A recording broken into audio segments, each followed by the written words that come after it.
A warm welcome to you all to watch the process of fertilization in angiosperms. In the previous class, we discussed about the process of pollination, which is followed by fertilization in plants. Let's see what is fertilization or define fertilization. The fusion of male and female gametes is the process called fertilization. So, today's topic is fertilization in angiosperms. So, the name of the fertilization in angiosperm is double fertilization.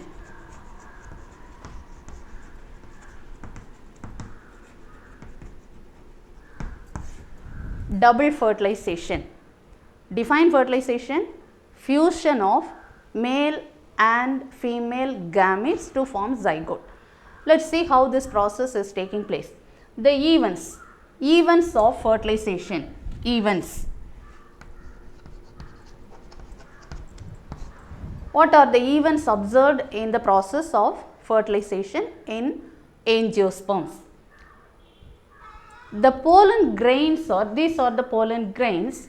The pollen grains are deposited on the surface of the stigma.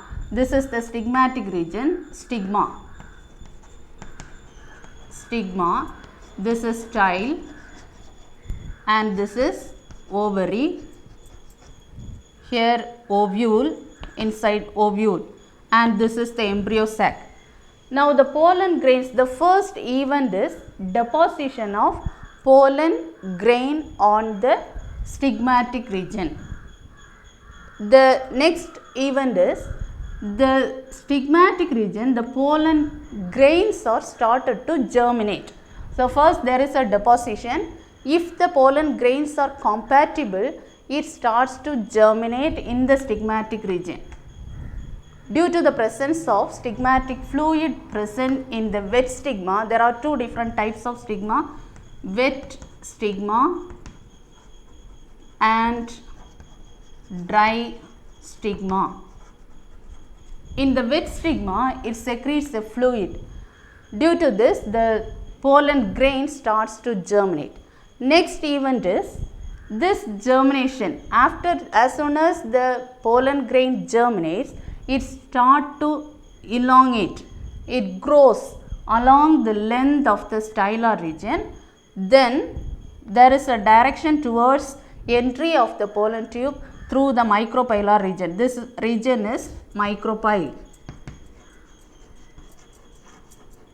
Direction of pollen tube towards the micropylar region.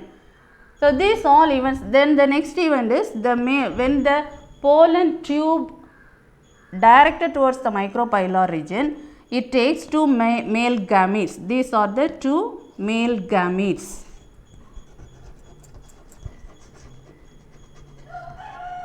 The male gametes are enter into the embryo sac and it is discharge of this male gametes into the synergid. These all events we are going to learn in detail. First of all, there is the deposition of, the first event is deposition of pollen grain on the stigmatic surface. There are number of pollen grains, large number of pollen grains are dusted or deposited on the stigmatic region, but all the pollen grains are not able to germinate. When the pollen grain is compatible to the stigmatic fluid, it starts to germinate. So, first event is germination of pollen grain on the stigmatic region. So, it develops at the time of germination, it develops a pollen tube. This is the pollen tube.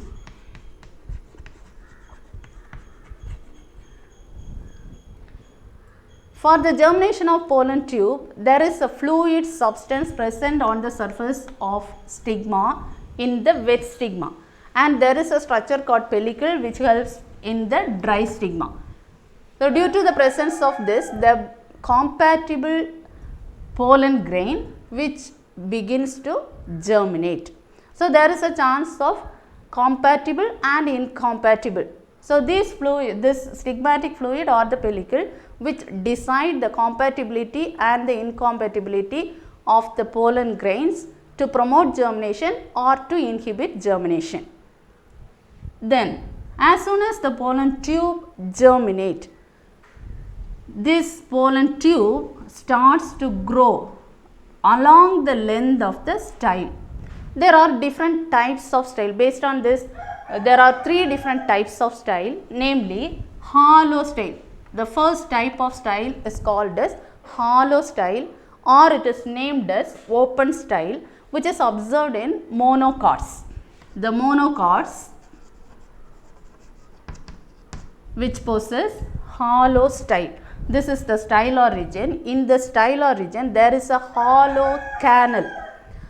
This canal is filled with this, there is a hole in the hollow canal, and through this it is lining with a single layer of glandular tissue named as transmitting tissue.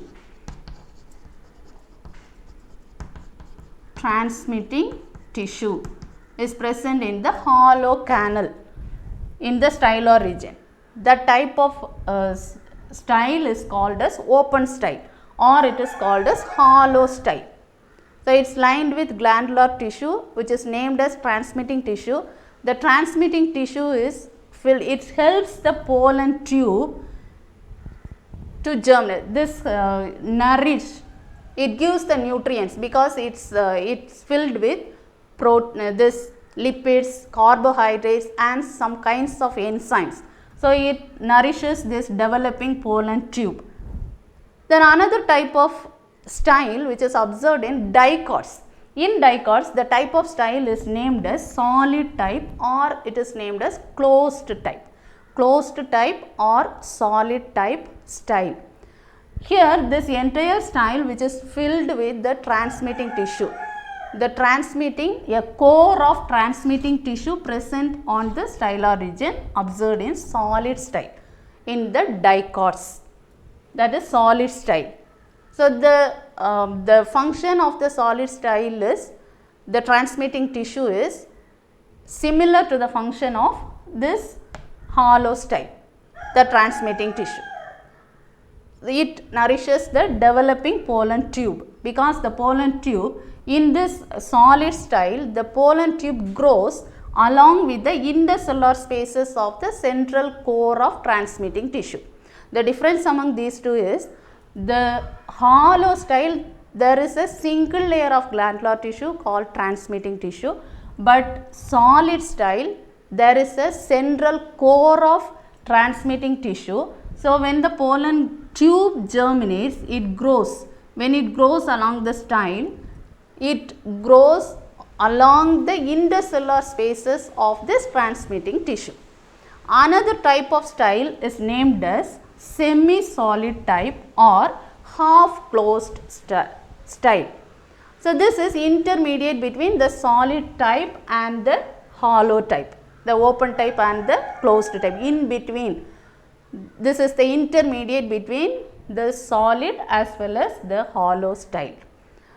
So many authors explained and gives their opinion regarding this transmitting tissue. The transmitting tissue is only present in the solid style alone, but certain authors, their opinion is it's present in the hollow style also. So, presence of transmitting tissue in hollow style as well as solid style, there are different opinions among the scientists. So, this is the intermediate between this two, hollow and solid type, is called semi-solid type of style. Now, the next event is, first event is deposition of pollen grain on the stigmatic surface. When it is compatible, the pollen grain germinates. Second event, growth of the pollen tube. The pollen tube grows. Once the pollen tube starts to germinate, there is a elongation of pollen tube. It grows along the length of the style and the ovary, and it enters towards the micropylar region.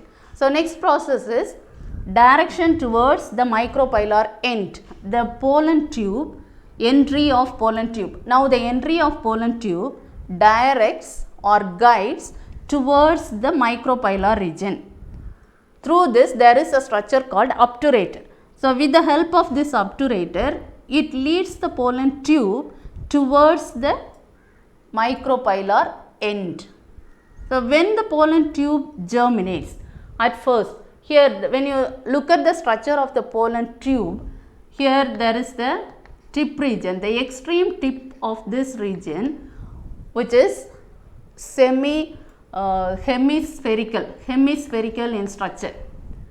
So, when the pollen tube germinates, the pollen grain, the pollen wall, outer wall, there is a pollen wall. This pollen wall discharge all its content to the pollen tube, and this cytoplasmic content which is deposited in the extreme tip. So, it is called as callose plug. Callose plug, the cytoplasmic content which deposited in the extreme tip of the pollen tube, and the remaining part of the pollen tube there is a vacuole. So, this vacuole is cut off from this callose plug, and now this part is the tip part is called as cap block, tip of the pollen tube.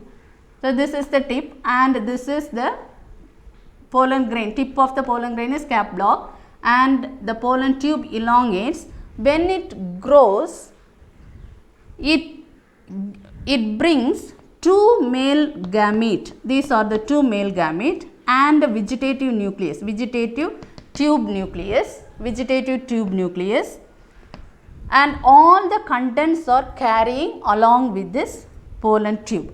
So, now direction towards this micropylar region, this region is the micropyle. Due to the guidance of obturator, this pollen tube, it grows along the length of the style and direct towards the micropylar end. Now, from this discharge of pollen male gametes, discharge of this content into the embryo sac. This is the region embryo sac. Embryo sac, which consists of 3 antipodals and 3 synergids. These are the antipodals and these 3 are the synergids. Now, the pollen tube carrying 2 male gametes. These 2 male gametes are discharged into any one of the synergid. That is, normally it is entered into the egg. The center there is a egg. This one of this male gamete which fuses to the egg. So, entry of pollen tube. Before that, the entry of pollen tube also there are different types. So, now direction towards the micropylar region through obturator. When this is carrying, when the male gametes are carrying towards this embryo sac, the entry of pollen tube, next process is called as entry of pollen tube, entry of pollen tube. The pollen tube either enters through the micropylar region, so it is micropylar entry. It enters, either it enters through the micropylar region or it enters through the chalasal region. This region enters through the chalasa. So, look at the diagram here. This is the embryo ovule which contains embryo sac, in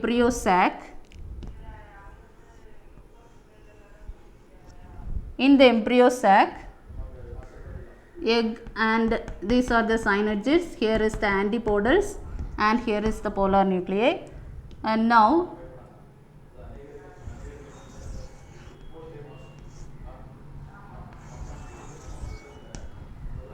here entry of pollen tube either through this micropylar region. If it is entered through the pollen tube enters through micropylar region, or it enters through the chalasal region, or it enters through the integuments. Either it enters to micropylar region, or it enters through chalazial region and reaches the egg, or it enters through the integuments. These are the integuments. Through these three different entries are possible. Now we are looking this diagram as entry of pollen tube towards the micropylar region. So now it carries two different male gametes. Now this process of fertilization is double fertilization, because fusion is two times. Fusion of fertilization, fusion of male gametes. It carries two different male gametes. One of the male gamete which enters and fused with this egg. Fusion of one male gamete with this egg is and it formed as zygote. So this process is known as syngamy. The name of this process is syngamy. What is syngamy? Fusion of male gamete with the egg. Now another male gamete is there. This male gamete fuses with the polar nuclei. In the center of this embryo sac, this is the embryo sac. Embryo sac which consists of three different regions. The antipodal region which contains antipodals, and this region is synergid. In this middle there is an egg cell, and here there is a polar nuclei. Sometimes the two polar nuclei already fuse together and forms as a secondary nucleus. So this male gamete, one fuses with the egg, that is called syngamy. Another one fuses with this polar nuclei or the secondary nuclei. So there is two times fertilization taking place. Two male gametes which fuses twice and forms two fertilization. So this process is named as double fertilization. It is the important event observed in angiosperms. Double fertilization. Two times fertilization taking place. Let us see in detail about this double fertilization process. Double fertilization which is observed by S.G. Navastin and L. Gainard in the year 1898 and 1899 in Lilium and Fritillaria. In Lilium and Fritillaria, S.G. Navastin and L. Gainard in the year 1898 and 1899 observed in Lilium and Fritillaria. There, here is the diagram of pollen grain. This is pollen grain, structure of pollen grain, germinated pollen grain, and this is the structure of ovule. The ovule consists of embryo sac. Here the pollen grain, when the pollen grain germinates, it produces two male nuclei and a vegetative tube nucleus. The male gamete is N. The male gamete or male nuclei is N in number, haploid. Likewise, the vegetative tube nucleus also haploid in nature. And in this embryo sac, this is the embryo sac which consists of antipodals, egg apparatus, that is egg apparatus which consists of synergids and the egg, and the polar nuclei. This polar nuclei, either it is polar nuclei or already it is two polar nuclei fused together and forms as a secondary nucleus. So one fusion already taking place in the polar nuclei, two polar nuclei fused together and forms as a secondary nucleus. Now from here there are two gametes, male gametes, that is male nuclei, haploid. One of this male gamete fuses with the egg of this synergid. Here from this egg, this male gamete fuses. So N plus N, this egg cell also N, male gamete also N. So N plus N, it forms as a zygote as 2N. This process is known as syngamy. So one fertilization taking place here. Already there is a fertilization, there is a fusion, becomes polar nuclei and forms as a secondary nuclei. So one fusion already taking place. Now this secondary nuclei is 2N. So next fusion, next male gamete fuses with this secondary nucleus. So one of the male gamete, that is N, haploid, which fuses with the secondary nucleus, that is 2N. So N plus 2N, there is 3N. Now after this fusion, it forms the endosperm. Primary endosperm nucleus is formed. So endosperm is formed. So now this is 3n in number. Primary endosperm nucleus or the endosperm which forms the endosperm. The endosperm is 3n in number. Zygote is 2n, male gamete is n, and this secondary nucleus is 2n. One word question which is very important. And this zygote which develops into the embryo, and the endosperm also, it becomes embryo. From the embryo it produces the seed. So this is the process. There are two fertilization taking place. So the process or the phenomenon is known as double fertilization. And here if three nuclei are involved in fusion, because one fusion already in the polar nucleus, so this process is called as triple fusion. Triple fusion. So the name of the process is double fertilization and triple fusion. Double fertilization and fusion is 3 times triple fusion. Double fertilization and triple fusion. So this is the entire process when this process of fertilization observed in angiosperms. So this process, when this pollen germinates from this pollen grain towards this ovule, the germination of pollen tube, starting from here till the entry of pollen towards the micropylar region is called pollen pistil interaction. You know, this is the pistil which contains stigma, style and ovary. So pollen pistil interaction. This process is pollen pistil interaction. The germination of pollen tube from the stigmatic region up to this entry of ovule is called pollen pistil interaction. So this is the entire process, the fertilization, the event of fertilization. Just recall what are the events of fertilization. There is a first event is this deposition of pollen grain on the stigmatic region and germination of pollen grain, growth of the pollen grain and entry of pollen grain and discharge of the contents. That means the male gamete, tube nucleus, everything is discharged into the embryo sac, one of the synergies, that is egg. So this is the entire process, and this is observed in angiosperm, and the type of fertilization observed in angiosperm is double fertilization, and the process is triple fusion because of this 3 different fusions taking place. Hope you understand this very clear. Learn this process. It is the very important observed in angiosperms. Thank you.